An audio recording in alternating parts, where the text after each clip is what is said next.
वन्दे जनन्यां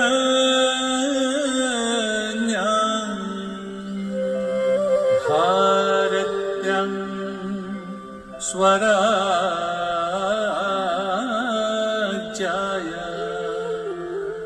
समुत्सुका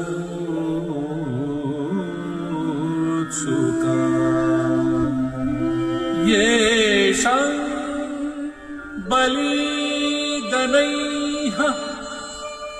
पूर्णा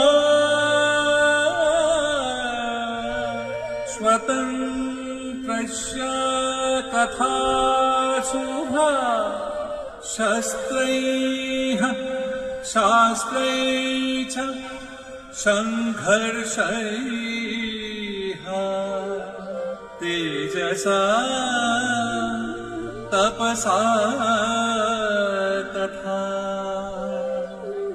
लभ्यं स्वातन्त्र्यं भूत् न कदाचिद् लघुं फलम्।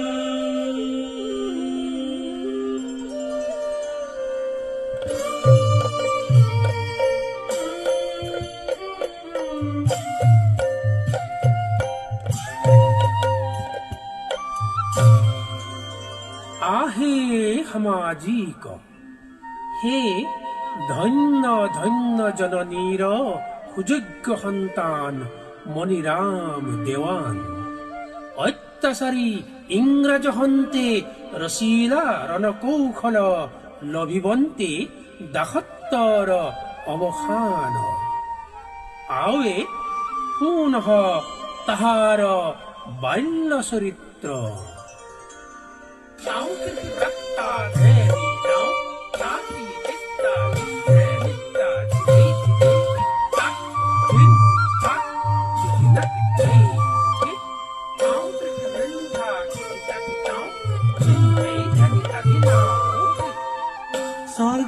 স্বৰ্গদেউৰনুচৰ দোলা কাষৰীয়া পিতৃ সেহি মুক্তিয়া ৰাম দত্ত বৰুৱা তাহাৰ পৰিবাৰ সুযোগ্যা কৌশল্যা পুত্ৰ ৰূপে লভে মণিৰাম দত্ত বৰুৱা জনম স্থান চাৰিং নামে গ্ৰাম ৰজাৰ নগৰ কয় শিৱসাগৰ শিশুকালে মিলিলে মানৰ আক্ৰমণ পলাই যান্ত চিল মাৰি ৰাখিবে জীৱন আছে এই স্থানে তেজি গোৱাল পাৰাই বকিলা পঢ়া শুনা জ্ঞান বুদ্ধিত প্ৰকাশ লভিলা ইহাক দেখিয়া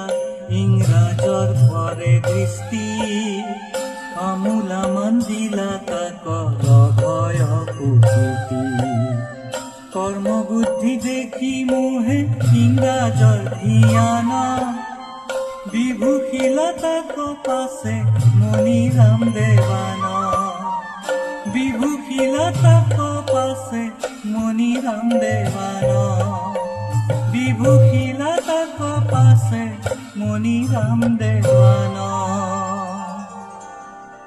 Moniram became a loyal associate of the British East India Company. It was Moniram who informed the British about the Assam tea grown by the Singpho people. In 1839, Moniram became the Dewan of the Assam Tea Company at Nazira.